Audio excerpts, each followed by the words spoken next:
त्यांचा असा आरोप आहे. पहिले गोपीबाव असा आरोप आहे की तुम्ही दरवाजा फिल्मी स्टाईल त्याला लाथ मारून अरे मग त्याला काय होतं, गाडीच्या आडवं यायचं नाही. गाडीच्या आडवं आलं काय होतं. भविष्यातही असा संघर्ष आणखी वाढेल लोकांमध्ये. 2 दिवसापूर्वी देखील तुम्ही अर्बन नक्षल किंवा गाजा समर्थक म्हणून त्यांचा उल्लेख केला होता असं त्यांचं मत. अरे नक्षलच्या बद्दलचं जे बिल आलंय त्याच्यावर तुम्ही भूमिका मांडत आहात. त्यामुळे त्यांना काही टेन्शन घ्यायची गरज नाही. तो नक्षलवादी आहे का? त्यामुळं काही चिंता करू नका, त्याला विचारा काय काय. तुम्ही दोघेही सभागृहामध्ये सदस्य आहात.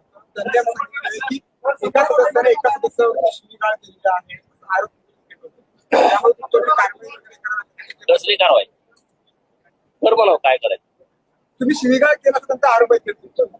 आणि मी व्हिडिओमध्ये तर नक्की स्पष्ट दिसतंय की गोपीचंद पडळकरांनी शिवीगाळ केली. फक्त शिवीगाळ केली असं म्हणतात ना. ठीक आहे, बघू, तुम्ही केली का? बघा ना व्हिडिओ.